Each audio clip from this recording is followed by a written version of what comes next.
রাজধানীর খিলগাঁও তালতলায় আগুনে পুড়ল অন্তত 20টি গ্যারেজ এবং 2টি সমিল। থেমে থেমে সিলিন্ডার বিস্ফোরণে ছড়ায় আতঙ্ক। 3 ঘন্টা চেষ্টায় নিয়ন্ত্রণে আনে ফায়ার সার্ভিস। আনুমানিক 20টা দোকান পড়েছে আর ওদিকে সমিল 2টা পড়েছে। আমরা এখন পর্যন্ত কোনো আহত নিহতর সংবাদ পাইনি। হবিগঞ্জের বাহুবল উপজেলা জামায়াতের মহিলা বিভাগের রুকন মিনারা আক্তারের মরদেহ উদ্ধার। ধামরায়ে ইউনিয়ন যুবদলের সাবেক সভাপতিকে খুন করেছে দুর্বৃত্তরা। জাতি এগুলে ভাষাও এগোয় বললেন ডক্টর ইউনুস। 2 ব্যক্তি এবং ফ্রান্সে বাংলাদেশ দূতাবাসকে আন্তর্জাতিক মাতৃভাষা পদকে ভূষিত।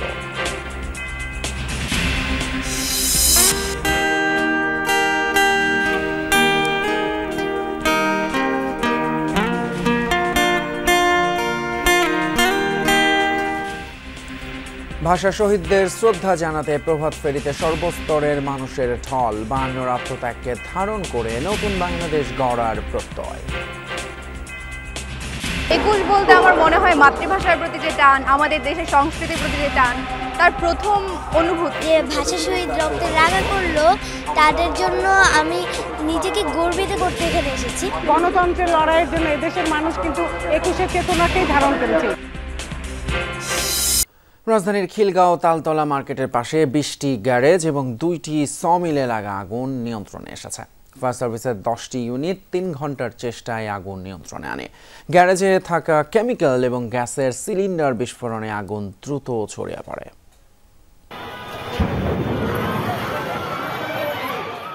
শুক্রবার রাত 7টার দিকে রাজধানীর খিলগাঁও তালতলা মার্কেটের পাশে একটি গাড়ির গ্যারেজ থেকে আগুনের সূত্রপাত।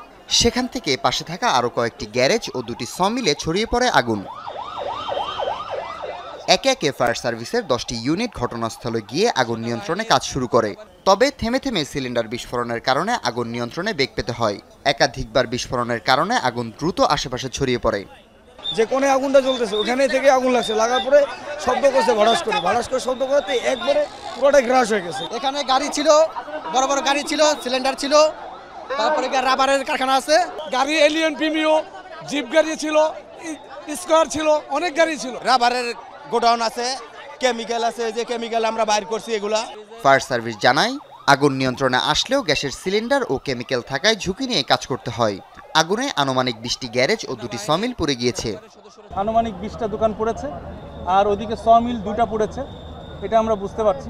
যদিও সমিল আরোগুলো অক্ষত রয়েছে, তবে 2টা সমিল এখনও ধোয়া রয়েছে। আমরা এখন পর্যন্ত কোনো আহত নিহতর সংবাদ পাইনি এবং আমাদের সবাই আল্লাহর রহমতে ভালো আছেন। আগুনে কেউ হতাহত হয়নি বলে জানিয়েছে ফায়ার সার্ভিস। হাসিবুল করিম বিজয়, যমুনা নিউজ, ঢাকা। হবিগঞ্জের বাহুবলে নিজ বাড়ি থেকে উপজেলা জামায়াতের মহিলা বিভাগের রুকন মিনারা আক্তারের মরদেহ উদ্ধার করেছে পুলিশ। শুক্রবার সন্ধ্যায় উপজেলার পশ্চিম জয়পুর গ্রামে এই ঘটনা ঘটে। পুলিশ জানায় সাংগঠনিক কাজে সকাল থেকে বাড়ির বাইরে ছিলেন মিনারা আক্তার। সন্ধ্যায় বাড়ি ফিরে ঘরের দরজা খোলা দেখতে পান স্বামী আব্দুল আহাদ। পরে ঘরে ঢুকে স্ত্রীর ছুরিবিদ্ধ মরদেহ দেখেন তিনি। এ সময় তার চিৎকারে আশপাশের লোকজন এগিয়ে আসেন। মিনারার 7 মাসের পুত্র সন্তানকে খাটের নিচ থেকে অক্ষত অবস্থায় উদ্ধার করা হয়।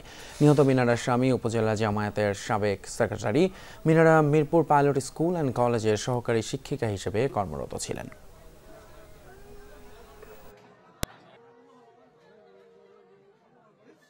এটা স্টেপে মৃত্যু, এটা তো মানে পোস্টমর্টম গুলো বোঝা যাবে, তবে একটু অস্বাভাবিক টাইপের। হ্যাঁ, স্টেপটা এটা ব্লাড সেরকম বেরোয় নেই, এটা বলা যাচ্ছে না এখন, এই জন্য বলছে বলা যাচ্ছে না।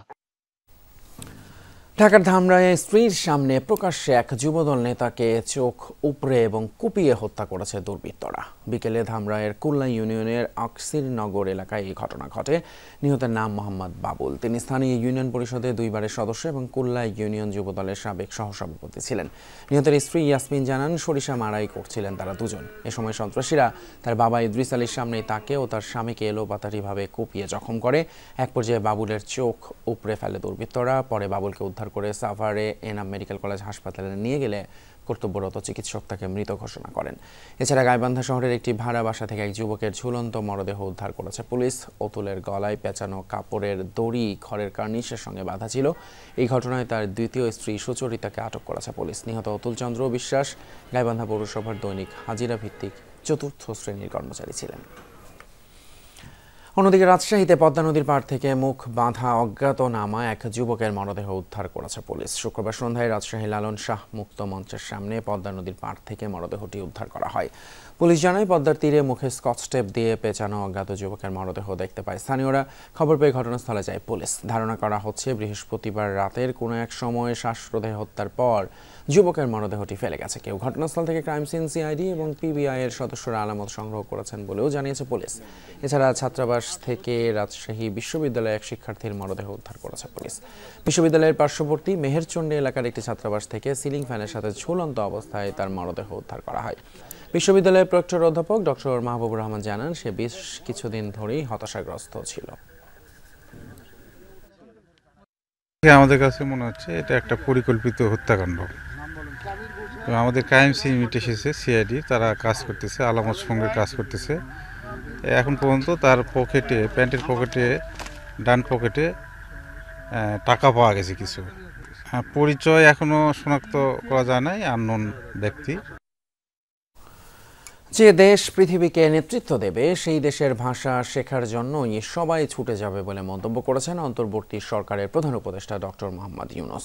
আন্তর্জাতিক মাতৃভাষা ইনস্টিটিউটে মাতৃভাষা পদক প্রদান অনুষ্ঠানে এই মন্তব্য করেন তিনি। এর আগে ইউনেস্কোর আন্তর্জাতিক মাতৃভাষা দিবসের রজত জয়ন্তী উদযাপন অনুষ্ঠানে ভার্চুয়ালি যুক্ত হয়ে বক্তব্য দেন প্রধান উপদেষ্টা। বলেন, মাতৃভাষার গুরুত্ব বুঝতে ব্যর্থ হলে টেকসই উন্নয়ন লক্ষ্যমাত্রা এবং 3-0 বাস্তবায়ন সম্ভব হবে না।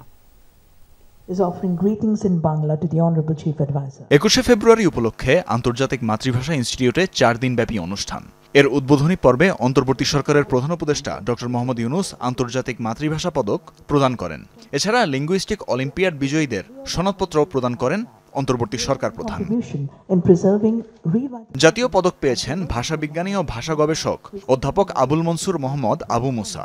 আন্তর্জাতিক পদক পেয়েছেন অনুবাদক জোসেফ ডেভিড উইন্টার ও প্রতিষ্ঠান হিসেবে পদক পেয়েছে প্যারিসের বাংলাদেশ দূতাবাস।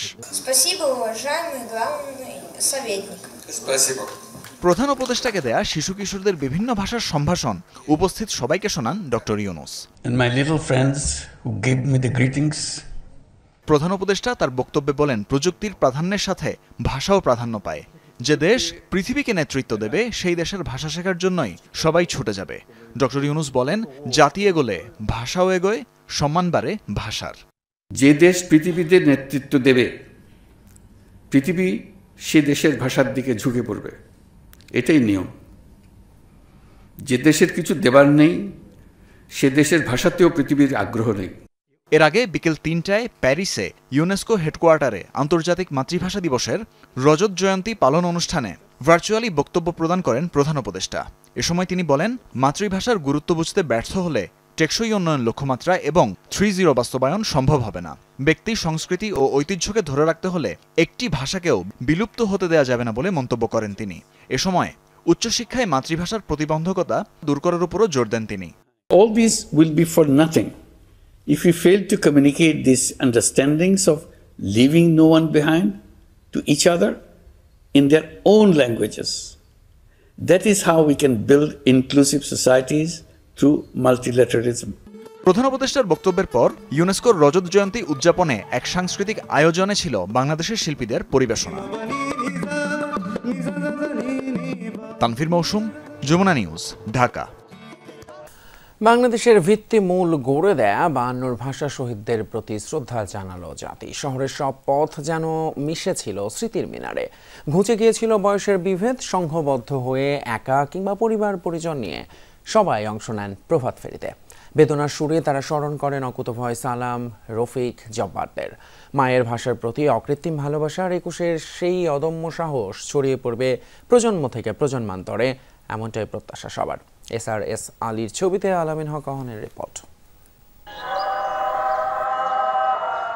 দিনের আলো ফুটেছে কেবল, খালি পায়ে, হাতে ফুল, গায়ে কালো সাদার আবরণে এই পরিবারের প্রভাত ফেরি। কোনো রাজনৈতিক দল, প্রতিষ্ঠান কিংবা সংগঠনের বাইরে শহীদদের ভালোবাসা জানাতে এমন মানুষের সংখ্যাটা নেহায়েত কম নয়। পারিবারিকভাবেই সবার মধ্যে দেশাত্মপ্রেমটা জাগ্রত হোক এবং সঠিক যে শিক্ষাটা আছে এই শিক্ষাটা অনুশীলনের মধ্যেও জীবনে প্রবাহিত হোক। বিয়ের পর এই দম্পতির প্রথম 21। স্মৃতি জমাতে সাত সকালেই মাশফিক রূপাতাই শামিল শ্রদ্ধা নিবেদনের কাতারে। মাথা নত না করার প্রত্যয়ে চলতে চান জীবনের বাকি পথ। আগে থেকে ইচ্ছা ছিল আসার যে আমাদের শহীদ দিবসে আমাদের শহীদদের স্মরণে আমাদের একটু যাওয়া উচিত, কিন্তু এত সকালে একা বাসা থেকে যাওয়ার পারমিশন ছিল না, সেজন্য আসা হয় নাই। এবার সঙ্গ পেলাম তাই আসলাম। বাংলা ভাষায় নিজেদের মত প্রকাশ করতে পারছি, নিজেদের ব্যক্তি স্বাধীনতাকে প্রকাশ করতে পারছি, সেজন্যই এই শ্রদ্ধা জানাতে আজকে আসলাম। নাবা নাসা দুই বোন প্রতি বছরই আসেন স্মৃতির মিনারে। বাবা বললেন, আন্তর্জাতিক মাতৃভাষা দিবস মানেই বেদনামুখর উচ্ছ্বাস দিন। প্রত্যাশা অধিকার আদায়ের সেই ইতিহাস জেনেই বেড়ে উঠুক প্রজন্ম। যাতে এটা ওরা অন্তরে লালন করে যে না, এই ভাষা, আমরা যে ভাষায় কথা বলতেছি, এই ভাষার জন্য কেউ কেউ বা অনেকেই জীবন দিয়েছেন। এটা নতুন প্রজন্মকে জানানোর জন্য নিয়ে এসেছি। যে ভাষা শহীদ রক্তে রাঙা করলো, তাদের জন্য আমি নিজেকে গর্বিত করতে এখানে এসেছি। নানার হাত ধরে আলভিনা কিংবা মায়ের কোলে ছোট্ট শিশু রফিক জব্বারের আত্মত্যাগের ইতিহাসের মাঝেই খুঁজে ফেরে আগামীর সঞ্জীবনী শক্তি। নাতিনদেরকে নিয়ে এসেছি যেন আগামীতে তারা এটা জানতে পারে, বুঝতে পারে এই জিনিসটা কি। শহীদ বেদির দিকে একটি ফুলে একলা ছুটেছেন কেউ কেউ, বলছেন বাংলা ভাষার জন্য এ ভালোবাসা ছুঁয়ে যাক প্রতি হৃদয়ে। আজন্ম লালিত থাকতে হবে এই বাংলা ভাষার প্রতি শ্রদ্ধা। এই যে আমরা এখন মিশিয়ে কথা বলি, আমাদের বাংলা ভাষা কিন্তু কারো মুখেই আর প্রকৃত বাংলা ভাষা নেই, আর ভালোবাসাও নেই। এমন দলীয় রাজনৈতিকভাবে কিংবা প্রাতিষ্ঠানিকভাবে শ্রদ্ধা জানানোর রেওয়াজের পাশাপাশি ব্যক্তিগত উদ্যোগে পরিবারের সাথে এমন শিশুকে সাথে নিয়ে শ্রদ্ধা জানানোর রেওয়াজ দিন দিন কমে যাচ্ছে। সাধারণ মানুষ মনে করছেন শ্রদ্ধা জানানোর জন্য পরিবারকে সাথে নিয়ে আসা উচিত সবারই। আল আমিন হক অহন, যমুনা নিউজ, ঢাকা। ফ্যাসিবাদের মৃত্যু অনিবার্য, তারা যতই ফিরে আসার চেষ্টা করুক প্রতিষ্ঠিত হতে পারবে না, এই মন্তব্য করেছেন জামায়াত ইসলামের আমির ডক্টর শফিকুর রহমান। আন্তর্জাতিক মাতৃভাষা দিবসের আলোচনা সভায় বলেছেন, জাতি যখন ঐক্যবদ্ধ হয়ে যায় তখন সব অপশক্তি পরাজয় বরণে বাধ্য, যার উদাহরণ 52 ভাষা আন্দোলন আর 24-এর গণ অভ্যুত্থান। মহান শহীদ দিবস ও আন্তর্জাতিক মাতৃভাষা দিবস উপলক্ষে জাতীয় প্রেস ক্লাবে আলোচনা সভার আয়োজন করে ঢাকা মহানগর দক্ষিণ জামায়াত। 21 হচ্ছে অন্যায়ের কাছে মাথা নত না করা। আলোচনায় উঠে আসে ভাষা দিবসের বিভিন্ন দিক। এতে অংশ নিয়ে জামায়াতে আমির বলেন, ভাষা শহীদদের পরিবারকে পরিপূর্ণ সম্মান দিতে ব্যর্থ হয়েছে রাষ্ট্র। বিগত দিনে যারা ক্ষমতায় ছিল তারা শহীদদের নিয়ে রাজনীতি করলেও তাদের পরিবারকে মূল্যায়ন করেনি। একটি সরকার 15.5 বছর এই জাতিকে বড় জ্বালাতন করেছে, ইতিহাসকে কেটে টুকরা টুকরা করে সব জায়গায় অন্যায্যভাবে নিজেদেরকে প্রতিষ্ঠিত করার চেষ্টা করেছে। ইতিহাসের বিকৃতিকারীরা সব সময় ইতিহাসের আস্থা কুড়ে পড়ে গিয়েছেন। ইতিহাস কোনো দলের নয়, ইতিহাস একটা জাতির হয়। আমরা আমাদের বীরদেরকে জাতীয় স্বীকৃতি দিয়ে শ্রদ্ধার চূড়ান্ত আসনে রাখতে চাই। বিচারের নামে ক্যাঙ্গারু কোর্ট করে জামায়াতের কেন্দ্রীয় নেতাদেরকে জুডিশিয়াল মার্ডার করা হয়েছে বলে অভিযোগ করেন জামায়াতে আমির। এ সময় জামায়াত নেতা এটিএম আজহারুল ইসলামের মুক্তির বিষয়েও কথা বলেন তিনি। নির্বিশেষে সমস্ত মুসলিমদেরকে মুক্তি দেওয়ার কথা বলেছিলাম। ওই সময় যাদেরকে বন্দী করা হয়েছিল তাদেরকে মুক্ত করে দেওয়া হয়েছে, কিন্তু এর চাইতে বেশি জুলুম যাদের উপর করা হয়েছে তাদের একজন শুধু কেন জেলের ভিতরে থাকবেন? মনের এই কষ্ট থেকে আমি বলেছি যে আমার এখন আর বাইরে থাকার কোনো সার্থকতা নেই, আমি নিজেও এখন এর প্রতিবাদে জেলে যেতে চাই। আলোচনা সবার বাহিরে শহীদ দিবস উপলক্ষে রাজধানীতে ফ্রি মেডিকেল ক্যাম্প ও দোয়া মাহফিল করেছে জামায়াত, কিন্তু কেন্দ্রীয় শহীদ মিনারে যায়নি দলটি। রাজীব আহমেদ, যমুনা নিউজ, ঢাকা। এদিকে এটিএম আজহারুল ইসলামের অবিলম্বে নিঃশর্ত মুক্তির দাবিতে 25শে ফেব্রুয়ারি প্রধান উপদেষ্টার কার্যালয়ের সামনে গণ অবস্থান কর্মসূচি ঘোষণা করেছে জামায়াত ইসলামী। ওই দিন দুপুর 2টা থেকে বিকেল 4টা পর্যন্ত চলবে এই কর্মসূচি। দলের সেক্রেটারি জেনারেল মিয়া গোলাম পারওয়ারের পাঠানো এক বিবৃতিতে এই ঘোষণা দেওয়া হয়েছে। এতে দাবি করা হয়, জামায়াত ইসলামীর সহকারী secretary general ATM Azharul Islam মিথ্যা মামলায় বিগত 13 বছরের বেশি সময় ধরে কারাগারে আছেন।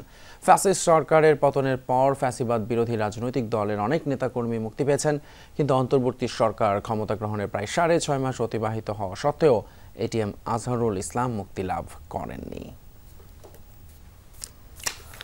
বিএনপি এতদিন ডামি আন্দোলন করে আসছিল, তাই জনগণ তাদের নির্বাচনের ডাকে সাড়া দিচ্ছে না বলে মন্তব্য করেছেন জাতীয় নাগরিক কমিটির যুগ্ম আহ্বায়ক সারওয়ার তুষার। রাজনীতিকদের দুর্নীতি বন্ধ করা এবং জনগণের জন্য রাজনীতি করার আহ্বান জানান তিনি।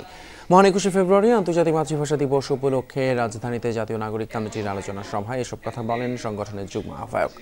বলেন, গত 15 বছর শেখ হাসিনা সরকার দেশের ইতিহাস নিয়ে ভয়ঙ্কর ষড়যন্ত্র করেছে, তারা কেবল মুজিববাদের প্রচার করেছে। রাজনৈতিক দলগুলোরও সমালোচনা করে নাগরিক কমিটির এই নেতা বলেন, তাদের চাপে সংস্কার কমিশনগুলো গোজামিল সংস্কারের সুপারিশ করেছে।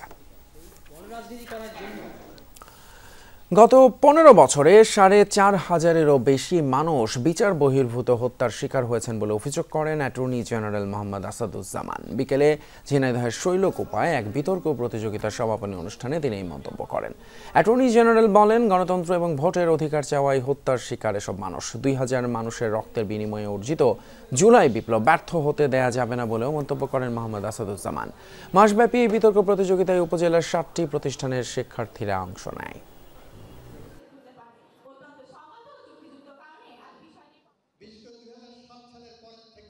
4,500-এর উপরে মানুষকে বিনা বিচারে গুলি করে হত্যা করা হয়েছে। আমার আপনার ভাই, আমার আপনার সহযোদ্ধা, আমার আপনার আত্মীয় স্বজন তারা ছিল। তাদের অপরাধ ছিল, তারা কথা বলতে চেয়েছিল। ভারতের নয়াদিল্লিতে শেষ হয়েছে 55তম সীমান্ত সম্মেলন। দুই দেশের সীমান্তরক্ষী বাহিনী বিজিবি এবং বিএসএফ মহাপরিচালক এতে অংশ নেন। সম্মেলনে বিজেপি মহাপরিচালক মেজর জেনারেল মোহাম্মদ আশফাকুজ্জামান সিদ্দিকী 13 সদস্যের প্রতিনিধি দলের নেতৃত্ব দেন। অন্যদিকে বিএসএফ এর 13 সদস্যের প্রতিনিধি দলের নেতৃত্ব দেন মহাপরিচালক দলজিৎ সিং চৌধুরী। এ সময় বিজেপি মহাপরিচালক সীমান্তে বাংলাদেশি নাগরিকদের হত্যার ঘটনায় উদ্বেগ প্রকাশ করেন। সীমান্ত হত্যা শূন্যে নামিয়ে আনতে বিএসএফ মহাপরিচালকের প্রতি আহ্বান জানান। এছাড়া সীমান্তের 150 গজের ভেতরে স্থায়ী স্থাপনা এবং কাঁটাতারের বেড়া নির্মাণ বন্ধের বিষয়ে আলোচনা হয়। মাদক, অস্ত্র এবং স্বর্ণ চোরাচালান এবং অনুপ্রবেশ বন্ধে আলোচনা করেন বিজেপি বিএসএফ এর মহাপরিচালক। দেশের 8 জেলায় সড়ক দুর্ঘটনায় 13 জন নিহত হয়েছেন। শুক্রবার রাতে বগুড়ার দুপচাঁচি আর নওগাঁ বগুড়া আঞ্চলিক মহাসড়কে গরু বোঝাই ট্রাকের ধাক্কায় অটোরিকশার 4 যাত্রী নিহত হয়। পুলিশ জানায়, টাইলস কারখানার কাজ শেষে অটোরিকশায় বাড়ি ফিরছিলেন 6 যাত্রী। মূল সড়কে ওঠার সময় অটোরিকশার এক্সেল ভেঙে যায়। এ সময় নওগাঁ থেকে বগুড়াগামী গরুবাহী একটি দ্রুতগামী ট্রাক রিকশাটিকে ধাক্কা দেয়, যাতে ঘটনাস্থলেই মারা যান 3 জন। বাকিদের উদ্ধার করে হাসপাতালে নেওয়া হলে আরও একজনের মৃত্যু হয়। এছাড়া সড়ক দুর্ঘটনায় নরসিংদী রায়পুরা পটুয়াখালীতে 2 জন করে 4 জনের মৃত্যু হয়েছে। এছাড়া মানিকগঞ্জ, ফরিদপুর, চাঁপাইনবাবগঞ্জ, কুমিল্লা এবং গাজীপুরে মোট 5 জন নিহত হয়েছেন। ঢাকা থেকে রাজশাহীগামী নৈশ কোচে ডাকাতি এবং 2 নারী শ্লীলতাহানির ঘটনায় অবশেষে মামলা হয়েছে। টাঙ্গাইলের মির্জাপুর থানায় মামলাটি করেছেন ডাকাতির ঘটনায় ভুক্তভোগী ওমর আলী। আসামি করা হয়েছে অজ্ঞাতনামা 8-9 জনকে। এদিকে এই ঘটনায় দায়িত্বে অবহেলার অভিযোগে নাটোরের বড়াইগ্রাম থানার ওসি সিরাজুল ইসলামকে ক্লোজ করা হয়েছে। ডাকাতির ঘটনায় দায়ের হওয়া মামলার এজাহারে বাদীর অভিযোগ, 17 ফেব্রুয়ারি সোমবার রাত 10টার দিকে গাবতলী থেকে রাজশাহীর উদ্দেশ্যে ছেড়ে যায় ইউনিক রোড রয়্যালস পরিবহনের একটি বাস। গাজীপুরের চন্দ্রা থেকে ওঠে আরও কয়েকজন যাত্রী। কিছুক্ষণ পর সেই গাড়ির নিয়ন্ত্রণ নেয় যাত্রীবেশে থাকা ডাকাত দল। রাস্তা থেকে যাত্রী তোলার পর লাইট লিভার দেওয়ার পরে তখন থেকে শুরু হয়ে গেছে জায়গা বেজায়গা হাত দিয়া নারী টাকা পয়সা সব নিয়ে গেছে। কিছুক্ষণ একটু যাইতেই গাড়ি লক করে দিল। লক করে দেওয়ার পর মনে করেন ছুরি টুরি নিয়ে ওরা মনে করেন ডাকাতি শুরু করে দিছে। লুটপাটের পাশাপাশি 2 নারী যাত্রীর শ্লীলতাহানির অভিযোগ আনা হয়েছে মামলায়। ডাকাত দল বাস থেকে নেমে যাওয়ার পর নাটোরের বড়াইগ্রাম থানামোড় এলাকায় পৌঁছালে পুলিশে খবর দেয় যাত্রীরা। 3 দিন পর মামলা হয়েছে ঘটনাস্থল টাঙ্গাইলের মির্জাপুর থানায়। বাদী তো কেউ নাই, বাদী তো কেউ আসে নাই। গতকাল আমরা তো বাদী নাটোরতে যাই নিয়ে আসছি, কেউ তো বাদী আসে নাই, কেউ তো থানার অভিযোগ দেয় নাই, লিখিত অভিযোগ না দেয়, কেউ যদি না আসে, কেউ যদি অবগত না করে। যখন আমরা তথ্য পাইলাম তখন নাটোর থেকে বাদীকে নিয়ে আসলাম, এসে আমরা মামলা অভিযোগ করলাম। এই ঘটনায় সুপারভাইজার ও হেলপারকে 54 ধারায় আটক করে আদালতে পাঠিয়েছিল পুলিশ। বুধবার জামিনে মুক্তি পেয়ে যায় সবাই। ঘটনার নিন্দা জানিয়ে তোলপাড় সামাজিক যোগাযোগ মাধ্যম। কোন থানায় মামলা হবে তা নিয়ে কয়েকদিন ধরে চলছিল পরস্পর বিরোধী বক্তব্য। আমাদের আইন অনুযায়ী তো সেটাই, এখানে ঘটনাস্থল সেখানেই মামলা হয়। আমাদের কাছে আসলে অ্যাপ্রোচ করলে তখন সেটা কিন্তু আমরা আইন অনুযায়ী ওটার ব্যবস্থা নেওয়ার চেষ্টা করি। আমার থানা মামলা আমার এলাকায় হতো না, আমার থানা মামলা মির্জাপুর এবং সাভার। তবে পুলিশ চাইলে নিজেরাই বাদী হয়ে মামলা করতে পারত বলছেন আইন বিশেষজ্ঞরা। সাধারণ যারা ভিকটিম তাদের দ্বারাও এটা সম্ভব মামলাটা করা, এবং একই সাথে পুলিশ সরকারের পক্ষ হয়ে কিন্তু মামলা করার অধিকার তাদেরও আছে। এই ঘটনায় আতঙ্ক ছড়িয়েছে সাধারণ যাত্রীদের মাঝে। রাহিম সারোয়ার, যমুনা নিউজ। নোয়াখালীতে তৌহিদি জনতার ব্যানারে হামলা ভাঙচুর চালানো হলো মাজারে। আইনশৃঙ্খলা বাহিনীর সামনেই চলে ভাঙচুর। এ সময় আহত হন অন্তত 10 জন মাজার ভক্ত। পুলিশ বলছে এই ঘটনায় মামলা হয়নি, এখনো আটকও নেই কেউ। তৌহিদি জনতার ব্যানারে এভাবেই তাণ্ডব চালানো হয় নোয়াখালীর শাহ সুফি আয়ুব আলী দরবেশের মাজারে। পুলিশ জানিয়েছে মাজারে 3 দিনব্যাপী ওরস অনুষ্ঠানের প্রস্তুতি চলছিল। একই দিন বিকেলে মাজারের পাশে সোলেমান মার্কেট এলাকায় তৌহিদি জনতার ব্যানারে ওয়াজ মাহফিলের ঘোষণা দেয়া হয়। এ নিয়ে বৃহস্পতিবার দেখা দেয় এমন উত্তেজনা। এখানে স্থানীয় লোকজনদের মধ্যে দীর্ঘদিন ধরে বক্তব্য ছিল ইসলাম বিরোধী অনেক কার্যক্রম সংঘটিত হয়। স্থানীয় লোকজন মাজার কমিটিকে নিষেধ করে এখানে ওরসের নামে ইসলাম বিরোধী কোনো কার্যক্রম না করার জন্য। তারা নিষেধ করে, মাজার কমিটির লোকজন শুনে নেয়। পরিস্থিতি নিয়ন্ত্রণে ঘটনাস্থলে যায় আইন শৃঙ্খলা বাহিনী। তারা বাধা দিলেও কথা শোনেনি কেউ। লাঠিসোঁটা নিয়ে হামলা চালানো হয়। 1500 থেকে 2000 উপরে গ্রামবাসী জড়ো হয়ে পুলিশ এবং সেনাবাহিনীর বাধা উপেক্ষা করে মাজারের পাশে ছোট একটা টিন শেড করছিল, ওইটা ভেঙে আগুন লেগে দেয় এবং মাজারের পাশে যে কবরটা ছিল ওই কবরটা টাইলস খুলে ফেলে। এ ঘটনায় নারী সহ 10 জন মাজার ভক্ত আহত হন। তাদেরকে স্থানীয়ভাবে চিকিৎসা দেওয়া হয়। ওবায়দুর রহমান, যমুনা নিউজ। কবিতা আনুক চিত্তের মুক্তি, এই প্রতিপাদ্য নিয়ে পাবনার চাটমোহরে শুরু হয়েছে 2 দিনব্যাপী কবিতা উৎসব। উৎসবে যোগ দিয়েছে ঢাকা সহ বিভিন্ন প্রান্তের কবি সাহিত্যিকরা। ছিল চিত্র প্রদর্শনীর আয়োজন। পাবনার চাটমোহরের কুমারগাড়া গ্রামে শুরু হয়েছে 2 দিনব্যাপী কাঞ্চনতলায় কবিতা উৎসব। এর আয়োজন করে একান্ত রবীন্দ্র পাঠ নামে একটি সংগঠন।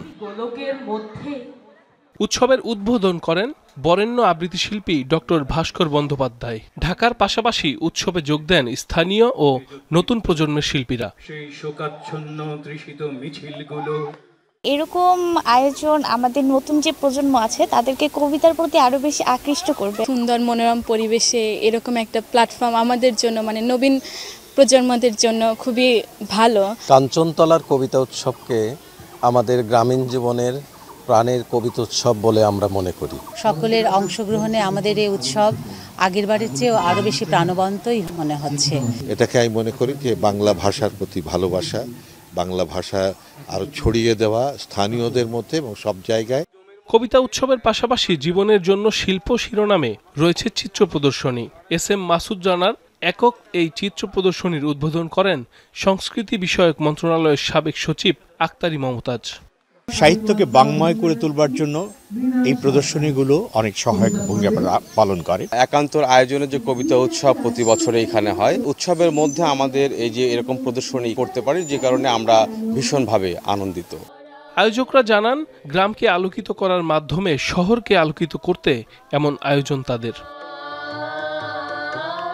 গ্রামকে আলোকিত করলে গ্রামের আলোয় শহর আলোকিত হবে, শহরের মানুষ আলোকিত হবে এবং গ্রামের মানুষ আলোকিত হবে।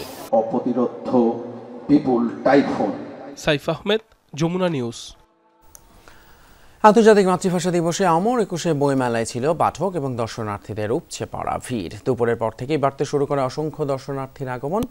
এত মানুষের আগমনে খুশি হলেও বই বিক্রি নিয়ে খুব একটা সন্তুষ্ট নন প্রকাশকরা। তবে এখন আশা করছেন শেষ কটা দিনে বই বিক্রি বাড়বে। 21শে ফেব্রুয়ারি আন্তর্জাতিক মাতৃভাষা দিবস, আর এই দিনটি ঘিরেই গোটা ফেব্রুয়ারি মাস জুড়ে অমর একুশে বইমেলা। তাই শহীদ দিবসে বইমেলায় উপচে পড়া ভিড় থাকে বরাবরই। বিকাল থেকেই অসংখ্য মানুষের পদচারণায় মুখর হয়ে ওঠে মেলা প্রাঙ্গণ। স্টলে স্টলে ঘুরে চলে পছন্দের বই কেনা। লেখকরাও নিজেদের বই নিয়ে অপেক্ষায় পাঠকের জন্য। সাইকোলজিক্যাল বইগুলো একটু বেশি পছন্দ করি, এছাড়া সাহিত্যিক বইগুলো যেগুলো আছে বিশিষ্ট লেখকের। 21শে ফেব্রুয়ারি আমাদের ঐতিহ্য, আমরা বইমেলায় আসতে পারি খুবই আনন্দিত। ছেলেকে বই কিনে দিতে পারছি, এই জন্য আমি খুবই গর্বিত। বাংলা সাহিত্য চর্চায় নারীর অবদান এবং মহাকাব্যে আমার কবিতা এসেছে। বইয়ের বেশ কিছু কবিতা জুলাইকে নিয়ে লেখা, তাছাড়াও সব ধরনের মেজাজের কবিতা আছে। ছাদে গিয়েছে খেলতে, বুলেটের আঘাতে মৃত্যু হয়েছে, এই সমস্ত বিষয়গুলোকে এই বইয়ে আমি ঠাঁই দিয়েছি। আমরা যেহেতু জেনজি, তো আমাদের এই 24-এর চেতনা ধরে একটু বেশি কবিতা রয়েছে। আঙ্গ নোয়াখালীর একটা সন্তান, আপনারা জানেন যে আঙ্গ সালাম ভাষার সেই 52-এর ভাষা আন্দোলনে জীবন দিয়েছে, এজন্য আমি গর্বে বুক হুলি উঠে। এদিন মেলায় আসেন 21-এ পদকপ্রাপ্ত লেখক ও সাংবাদিক দৈনিক আমার দেশ পত্রিকার সম্পাদক ডক্টর মাহমুদুর রহমান। নিজের লেখা বইয়ের বিভিন্ন স্টলে কিছু সময় কাটান তিনি। এখন আমাদের সময় হচ্ছে দেশটাকে গড়ে নেয়া, দেশটা আবার যাতে করে এখানে আবার মানবাধিকার ভুলুণ্ঠিত না হয়, মানুষের বাক স্বাধীনতা, লিখবার স্বাধীনতা যেন ভুলুণ্ঠিত না হয়। বিকেল গড়িয়ে সন্ধ্যা নামতেই দর্শনার্থীর সংখ্যা বেড়ে যায় কয়েক গুণ। মেলার স্টল, মাঝের হাঁটা পথ, কোথাও দাঁড়ানোর জায়গা নেই। এদিন এবারের মেলার সর্বোচ্চ 307টি নতুন বই প্রকাশিত হয়েছে। গেল 21 দিনে সব মিলিয়ে মোট বই 2212টি। এত মানুষের ভিড়ে বই বিক্রি নিয়ে মিশ্র প্রতিক্রিয়া প্রকাশক ও বিক্রেতাদের। কেউ বলছেন বিক্রি আশাব্যঞ্জক, অধিকাংশই হয়েছেন আশাহত। পাঠকের সংখ্যা দিন দিন কমছে, আর ছবি তোলার প্রবণতাটা অনেক বেশি। 21শে ফেব্রুয়ারি হিসেবে যে বিক্রির আমাদের আশা ছিল তার অর্ধেকও পূরণ হয়নি। আজকের যে সমাগমটা পাঠক এবং লোকের, সেটা বইমেলায় একটা আশার সঞ্চার করেছে। আজকে বেচে কিনা বলা যায় খুবই ভালো। পাঠক সকাল থেকে তো ছিলই না, 4টার পরে কিছু পাঠকের ঢল নেমেছে, কিন্তু ঘোরাঘুরি বেশি করতেছে, বইয়ের দিকে নজর তাদের খুবই কম। তবে সরকারি ও সাপ্তাহিক ছুটির দিন হওয়া সত্ত্বেও সকালে শিশু প্রহর থাকলেও শিশু কিশোরদের উপস্থিতি কম থাকায় হতাশ বিক্রেতারা। তবে অভিভাবকদের অভিযোগ, শিশুদের উপযোগী খুব বেশি বই নেই মেলায়। এবার সর্বসাধারণকে দেখেন, ছেলে, ছাত্র জনতা, সাধারণ মানুষ একটু বেশি দেখা যাচ্ছে। বাচ্চাদেরকে এই সংস্কৃতির সাথে সম্পৃক্ত করা, তাদেরকে পরিচিতি ঘটাই দেওয়া। আমার কমিক্স বই পছন্দ, সাথে ওই গল্পের বই পড়তে আমি ভালোবাসি। বই মেলায় বই দেখেছি কাজী নজরুল ইসলামের। মেলার শেষ কদিনে প্রকৃত পাঠকরা বই কিনবেন বলে প্রত্যাশা প্রকাশকদের। শওকত মঞ্জুর শান্ত, যমুনা নিউজ, ঢাকা। জুলাই বিপ্লবের আকাঙ্ক্ষা ব্যর্থ হলে বাংলাদেশের স্বাধীনতা বিপন্ন হবে বলে মন্তব্য করেছেন দৈনিক যুগান্তরের সম্পাদক কবি আব্দুল হাই শিকদার। শুক্রবার রাতে বেগম রোকেয়া বিশ্ববিদ্যালয়ে আবু সাইদ বইমেলায় এক আলোচনা সভায় প্রধান অতিথির বক্তব্যে কথা বলেন তিনি। আব্দুল হাই শিকদার বলেন, প্রফেসর ডক্টর ইউনূসকে অন্তর্বর্তীকালীন সরকারের প্রধান হিসেবে নিযুক্ত করা শিক্ষার্থীদের সবচেয়ে ভালো সিদ্ধান্ত, নয়তো ছাত্র জনতার এই অভ্যুত্থানকে গলা টিপে হত্যা করত ভারত। এর আগে বিশ্ববিদ্যালয়ের বাংলা বিভাগের এক সেমিনারে প্রধান আলোচক হিসেবে বক্তব্য রাখেন তিনি। জুলাই অভ্যুত্থানের পরে যদি আমরা ফেল করি, আমাদের দেশে স্বাধীনতা থাকবে না। ছাত্ররা একটা গুড চয়েস করেছিল, সেটা হলো প্রফেসর ইউনূস। এই একটা মানুষের জন্য আপনি টের পাচ্ছেন না আপনার উপর দিয়ে কত ঝড় যাচ্ছে। গলফ খেলোয়াড়দের মান উন্নয়নে কাজ করছে বাংলাদেশ সেনাবাহিনী, এমনটাই জানিয়েছেন সেনাপ্রধান জেনারেল ওয়াকারুজ্জামান। রাতে কর্মীটোলা গলফ ক্লাবে 8ম রানার প্রেসিডেন্ট কাপ গলফ টুর্নামেন্ট 2025-এর সমাপনী অনুষ্ঠানে কথা বলেন তিনি। এ সময় সেনাপ্রধান টুর্নামেন্টে অংশগ্রহণকারী বিজয়ী খেলোয়াড়দের মাঝে পুরস্কার বিতরণ করেন। এবারের রানার আয়োজনে প্রেসিডেন্ট কাপ গলফ টুর্নামেন্টে বিজয়ী হয়েছেন সাদিকুল ইসলাম। দেশের সকল গলফ ক্লাব থেকে মোট 704 জন গলফার এবং রানার গ্রুপের ঊর্ধ্বতন কর্মকর্তাবৃন্দ ও সংশ্লিষ্ট পদস্থ সামরিক, বেসামরিক কর্মকর্তাগণ এবং তাদের পরিবার এই অনুষ্ঠানে অংশ নেয়। আমরা চেষ্টা করছি গলফটাকে আরো জনপ্রিয় করার জন্য। এখানে প্রফেশনালদের জন্য আমরা টাকা পয়সা দিয়েছি, তারা যেন বেশি করে প্রফেশনাল টুর্নামেন্ট খেলতে পারে বাইরে, সেটার জন্য চেষ্টা জারি আছে।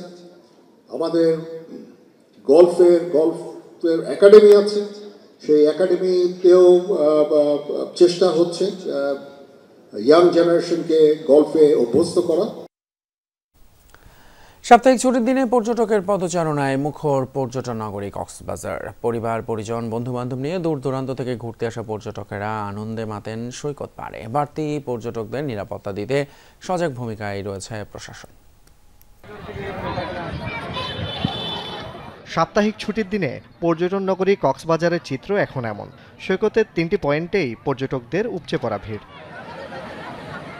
পরিবার, পরিজন, বন্ধু-বান্ধব নিয়ে সৈকত পাড়ে আনন্দে মেতেছেন সকলেই। তবে প্রথমবার ঘুরতে আসা পর্যটকদের উচ্ছ্বাস সবচেয়ে বেশি। প্রথম আসছি তো খুবই ভালো লাগতেছে, আর আমরা টঙ্গী থেকে আসছি। আমি প্রথম টাইম কক্সবাজার এসেছি, এখানে অনেক মজা করবো, সারা জায়গায় ঘুরবো। আগে কোনোদিন আসা হয়নি, এখানে এই প্রথম আসছি, খুব ভালো লাগছে, এটাই খুব আনন্দ লাগতেছে। এটা নিয়ে আমার সেকেন্ড বার আসা, তো আমি খুব এক্সাইটেড। মূল সৈকতের পাশাপাশি হিমছড়ি, পাটোয়ার ট্যাগ, সুটকিপল্লী সহ বিভিন্ন দর্শনীয় স্থানগুলোতেও ভিড় ছিল চোখে পড়ার মতো। আইসা অনেক ভালো লাগছে, ঘোরাফেরা করছি, অনেক সুন্দর জায়গা, অনেক বিচ আছে আশেপাশে, ওই জায়গাতে যাব, আবার সি ফুড আছে, ওগুলা খাবো, এনজয় করতে। সবাই মিলে মজা করতেছি, 2-3 দিন থাকবো, ঘুরবো, বিভিন্ন পয়েন্টে যাব। সবচেয়ে বেশি এনজয় করতেছে আমার ছেলে মেয়ে দুইটা, যে পানি পেয়ে ওরা এতটাই খুশি। সময় হয় না, সুযোগও হয়ে ওঠে না, তো আমরা 3 রাত্রের জন্য একটা ট্যুরে আসলাম কুমিল্লা থেকে। পর্যটকদের নিরাপত্তা নিশ্চিতে বাড়তি ব্যবস্থা গ্রহণ করেছে প্রশাসন।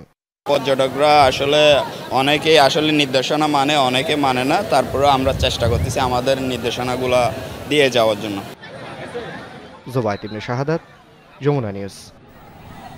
আবারও অগ্নিকাণ্ডের প্রসঙ্গ, রাজধানীর করাইল বস্তি এলাকায় অগ্নিকাণ্ডের খবর পাওয়া গিয়েছে। আমরা একটু সরাসরি এই মুহূর্তে সেখানে যেতে চাই। আমরা দেখছি যে এরই মধ্যে সেখানে ফায়ার সার্ভিস এসে পৌঁছেছে, তারা কাজ শুরু করেছে এবং যতটুকু জানা গেছে করাইল বস্তি সংলগ্ন দোকান ঘরেই আসলে অগ্নিকাণ্ডের সূত্রপাত। যদি এই মুহূর্তে আগুনের চেয়ে ধোঁয়া বেশি দেখা যাচ্ছে, ফায়ার সার্ভিসের কর্মীরা পানি ছুটছেন সেখানে আগুন নেভাতে এবং তারা ভেতরে আসলে খুঁজছেন আগুনের কারণ অথবা কোনো হতাহতের কেউ আছে কি না সেখানে। এখন পর্যন্ত আসলে সেরকম কোনো খবর আমাদের কাছে আসেনি, তবে ফায়ার সার্ভিসের বেশ কয়েকটি একাধিক ইউনিট আসলে সেখানে পৌঁছেছে। রাজধানীর করাইল বস্তিতে আমরা জানি যে কিছুদিন আগে আরেকটি বড় অগ্নিকাণ্ডের ঘটনা ছিল এবং তারপর আসলে আজকে রাতের মধ্যরাতে আগুনের খবর আসে আমাদের কাছে। ঘণ্টাখানেক আগে মূলত আগুনটি লেগেছে বলে জানা যায়। তারপর ফায়ার সার্ভিসের কর্মীরা সেখানে পৌঁছান এবং আগুনটি মোটামুটি নিয়ন্ত্রণে নিয়ে আসেন। তবে যথারীতি এখনও কিছু জানা যায়নি আগুনের সূত্রপাত বা অন্য কিছু। আমাদের সঙ্গে আছেন আমাদের সহকর্মী ফয়সাল মাহমুদ, যাচ্ছে একটু তার কাছে। ফয়সাল, কি দেখছেন আপনি? কিছুদিন আমরা এই মুহূর্তে আছি যে করাইল বস্তিতে রয়েছে, কিছুক্ষণ আগেই সেখানে কিন্তু অগ্নিকাণ্ডের ঘটনা ঘটেছে, যেমনটি আমরা আছি জানতে পেরেছিলাম। আমরা কিছুক্ষণ পরপরই কিন্তু ঘটনাস্থলে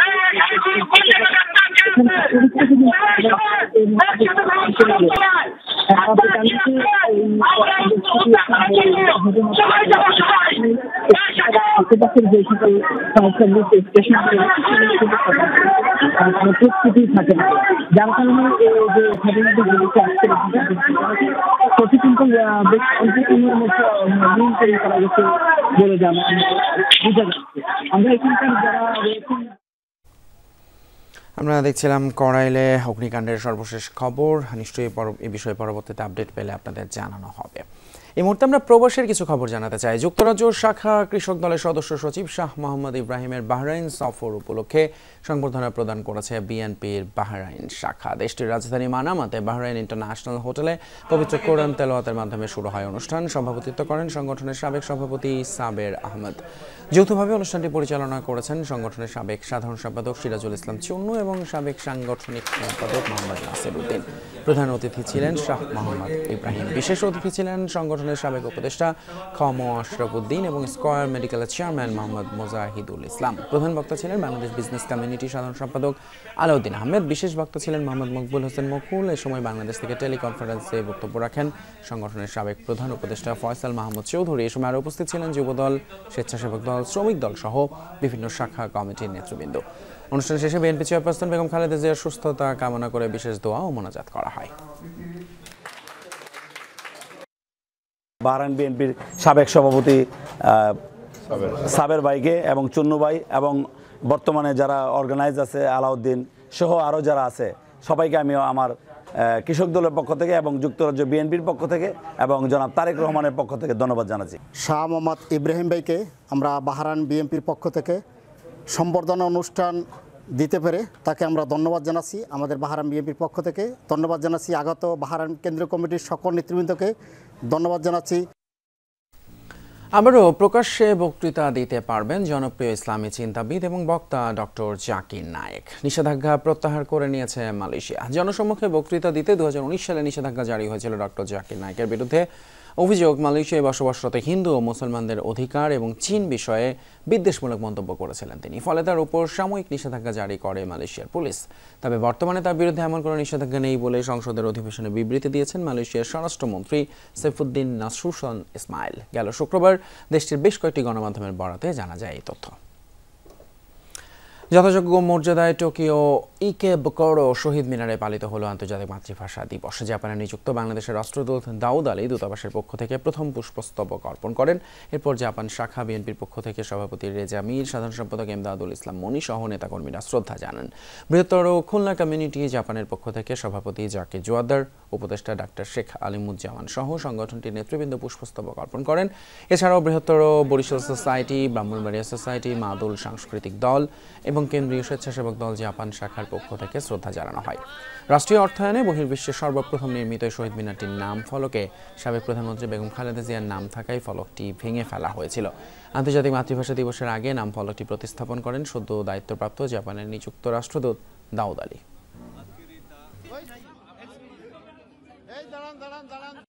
21শে ফেব্রুয়ারি যারা ভাষা শহীদ হয়েছিলেন তাদের প্রতি শ্রদ্ধা জানানোর জন্য আজকে সুদূর বাংলাদেশ থেকে অনেক দূরে টোকিওর ইকুবুকোরো পার্কে এখানে শহীদ মিনারে শ্রদ্ধা জানাতে এসেছেন। শুধু এই বেগম খালেদা জিয়ার নাম থাকার জন্য ফ্যাসিস্ট হাসিনা ওনার এই নাম ফলকটি উঠায় 5টা বছর। বাহরাইনে উদযাপিত হলো শহীদ দিবস এবং আন্তর্জাতিক মাতৃভাষা দিবস। বাহরাইনের বাংলাদেশ দূতাবাসের উদ্যোগে আয়োজন করা হয়। শুক্রবার রাজধানী মানামায় বাংলাদেশ দূতাবাস প্রাঙ্গণে আয়োজনে অংশ নেন দূতাবাসের কর্মকর্তা, কর্মচারী এবং বাংলাদেশ কমিউনিটির বিভিন্ন সদস্য ও নেতৃবৃন্দ। জাতীয় পতাকা উত্তোলন করেন বাহরাইনে নিযুক্ত বাংলাদেশের রাষ্ট্রদূত মোহাম্মদ রইস হাসান সারওয়ার। দূতাবাসের তৃতীয় সচিব মোহাম্মদ মামুনুর রশিদ তালুকদারের পরিচালনায় অনুষ্ঠানের প্রধান উপদেষ্টা এবং পররাষ্ট্র উপদেষ্টার বাণী পাঠ করেন দূতালয় প্রধান একে মহিউদ্দিন কায়েস এবং প্রথম সচিব মোহাম্মদ ইলিয়াসুর রহমান। এরপর সাংস্কৃতিক অনুষ্ঠানের মধ্য দিয়ে দিনটি উদযাপন করেন প্রবাসীরা। অনুষ্ঠান শেষে করা হয় বিশেষ দোয়া এবং মোনাজাত। সচিব মহোদয়ের সাথে আমরা আন্তর্জাতিক প্রসঙ্গ, দফায় দফায় বিস্ফোরণে আবারও প্রকম্পিত ইসরায়েল। বৃহস্পতিবার রাতে বিস্ফোরিত হয় একে একে 3টি বাস, আরও 2টি থেকে উদ্ধার করা হয় বিস্ফোরক। এই ঘটনায় তোলপাড় চলছে ইসরায়েল জুড়ে। একে সন্ত্রাসী হামলা আখ্যা দিয়েছে তেল আবিব। এখনও কেউ হামলার দায় স্বীকার করেনি। তবে এই ঘটনার জেরে এরই মধ্যে দখলকৃত পশ্চিম তীরে বর্বরতার মাত্রা আরও বাড়ানোর নির্দেশ দিয়েছেন নেতানিয়াহু প্রশাসন। বিকট শব্দে বিস্ফোরণ, এরপরই বেজে ওঠে সতর্কতা সাইরেন। বৃহস্পতিবার রাতে ইসরায়েলে একে একে বিস্ফোরিত হয় 3টি বাস। যদিও ডিপোতে থাকা বাসগুলোতে কোনো যাত্রী না থাকায় ঘটেনি হতাহতের ঘটনা, তবে পুরোপুরি পুড়ে গেছে বাসগুলো। ফায়ার সার্ভিসের চেষ্টায় আগুন নিয়ন্ত্রণে আনা হয়। বিস্ফোরণের খবর পাওয়ার পরই ফায়ার সার্ভিসের কর্মীরা ঘটনাস্থলে পৌঁছায়। বর্তমানে পরিস্থিতি আমাদের নিয়ন্ত্রণে রয়েছে। আরও 2টি বাস থেকে উদ্ধার করা হয় অবিস্ফোরিত বোমা। এ ঘটনায় আতঙ্ক ছড়ায় তেল আবিব সহ পুরো ইসরায়েল জুড়েই। নিরাপদ আশ্রয়ে ছুটে যান অনেকেই। ইসরায়েল জুড়ে বন্ধ করে দেয়া হয় বাস ও ট্রেন চলাচল। চলে বিশেষ অভিযান। তল্লাশি চালিয়ে ঝুঁকিমুক্ত নিশ্চিত হওয়ার পর পুনরায় স্বাভাবিক হয় যান চলাচল। বাত ইয়াম স্টেশনে আমরা বিস্ফোরণের তথ্য পাই। ঘটনাস্থলে এসে আমরা 2টি বাসে বিস্ফোরণের বিষয়ে নিশ্চিত হয়েছি। পরে আরও এ ধরনের ঘটনার খবর পাই। এখন পর্যন্ত 3টি বিস্ফোরণ হয়েছে এবং 2টি থেকে বোমা নিষ্ক্রিয় করা হয়েছে। দফায় দফায় বিস্ফোরণকে সন্ত্রাসী হামলা আখ্যা দিচ্ছে ইসরায়েল। প্রাথমিক তদন্ত শেষে জানানো হয় দুর্নিয়ন্ত্রিত ডিভাইস দিয়ে ঘটানো হয়ে থাকতে পারে বিস্ফোরণ। অভিযোগ, বড় ধরনের নাশকতার পরিকল্পনা ছিল হামলাকারীদের। এখনও হামলার দায় স্বীকার করেনি কেউ। এরই মধ্যে প্রতিরক্ষা মন্ত্রী, গোয়েন্দা প্রধান ও সেনা প্রধানের সাথে বৈঠক করেছেন নেতানিয়াহু। এর জেরে দখলকৃত পশ্চিম তীরে আগ্রাসনের মাত্রা ব্যাপক বাড়ানোর নির্দেশ দিয়েছেন তিনি। পশ্চিম তীরকে জাহান্নাম বানানোর আহ্বান কট্টর ডানপন্থী রাজনীতিবিদ বেন গাভিরের। গাজায় যুদ্ধবিরতি চুক্তির পর থেকেই পশ্চিম তীরে অভিযান জোরদার করেছে ইসরায়েল। নতুন করে অঞ্চলটিতে 1000-এর বেশি ইহুদি বসতি নির্মাণের ঘোষণা দেয় তেল আবিব। বৃহস্পতিবারের হামলার পর পশ্চিম তীরে নতুন করে তাণ্ডব চালানোর ঘোষণার পর আতঙ্কে সেখানকার ফিলিস্তিনিরা। মোস্তফা মাহমুদ, যমুনা নিউজ। ঝিনাইদহের শৈলকুপায় 3 জনকে গুলি করে হত্যা করেছে দুর্বৃত্তরা। পুলিশ জানায় রাত 11:30টার দিকে উপজেলার রামচন্দ্রপুর ক্যানালের পাশে এই ঘটনা ঘটে।